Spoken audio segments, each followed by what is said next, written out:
रहे हो कि सर अब हम कैसे कर सकते हैं, तो हर चीज का इलाज अब नहीं होता ना।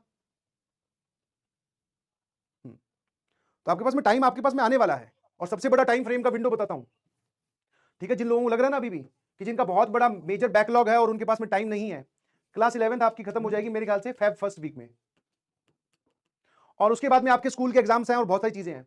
आपकी क्लास 12th स्टार्ट होगी मार्च 24 से लेकर 30 के बीच में, ठीक है। तो करीबन करीबन सर आपके पास में यहां पर फेब के 3 वीक और मार्च के 3 वीक, टोटल 6 वीक, ये जो विंडो है ये फ्री है, ये टाइम है। अब सर इसको यूटिलाइज करने की हिम्मत नहीं है हमारे में।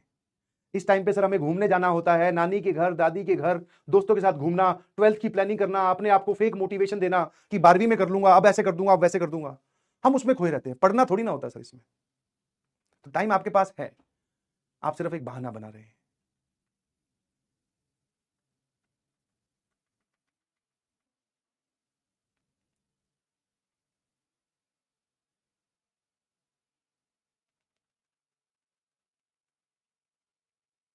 ठीक है, क्या मेरी बात समझ में?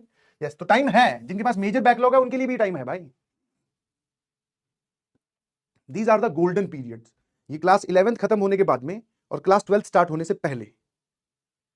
अलग अलग चक्रों में पड़ जाते हैं बच्चे, 12th के पहले ही चैप्टर्स पढ़ लेता हूं सर मैं यूट्यूब से। अरे भाई, जो तुझे पढ़ाया गया था वो तो तूने पढ़ा नहीं, आने वाली 12th के तू चैप्टर्स पहले ही पढ़ लेगा। नहीं सर, टीचर्स बोलते हैं कि पहले से पढ़ के आना चाहिए। अरे वो सब फालतू की बकवास बातें हैं, जो पढ़ रखा है उसको तो ढंग से पढ़ ले एक बार। तो you have time but you don't want to utilize it, this is the reality, accept it. ये मत बोलो टाइम नहीं है, टाइम नहीं है, टाइम नहीं है, टाइम है। और गोल्डन पीरियड क्यों बोला उसको? क्योंकि उसको अगर मान लो 1 लाख बच्चे प्रिपरेशन कर रहे हैं, ऑल्दो 15-20 लाख कर रहे हैं, बट मान लो 1 लाख बच्चे प्रिपरेशन कर रहे हैं, तो उस पीरियड में पढ़ाई सिर्फ और सिर्फ 1000 या 2000 बच्चे कर रहे होते हैं। बाकी सब स्ट्रेटेजी और ये सब सब बनाते हैं, बोले ऐसा ऐसा कर देंगे, आप देखिए सर आग लगा देंगे आग। और जब आग लगाने की बारी आती है तो सबसे पहले उस आग पे या उन लकड़ियों पे खुद ही पानी डालते हैं। बोले सर 12th में अच्छे से पढ़ लेंगे ना, 12th भी तो बहुत लंबी है, 12th में भी तो टाइम मिल ही जाएगा। और फिर वही बच्चे 12th में आकर sir my 11th is wasted fully, how I can control this, please give us a strategy. अरे भाई, जब तुम्हें टाइम बताया जा रहा है कि अब पढ़ लो, वो तो तुम पढ़ नहीं रहे। वहां छोड़कर 5 दिन बाद में फिर सर अब बताओ कि पिछला जो 10 दिन में हमारे या 5 दिन खराब हो गए, अब इसको कैसे कवर करें, अब बताओ क्या स्ट्रेटेजी है। तो फिर भी वो जो स्ट्रेटेजी बता रहा है आपको, वो आपको टोपी बना रहा है बहुत बड़ी वाली, और तुम पहने जा रहे हो। समझे? है ना? तो आज जो ये ज्ञान दिया है काफी दिनों बाद में, I hope this is helpful to you. And ये हेल्पफुल तभी कहलाएगा, सिर्फ सुनने से बोलने से कुछ नहीं होता, जब आप इस पे एक्ट करोगे। हाँ।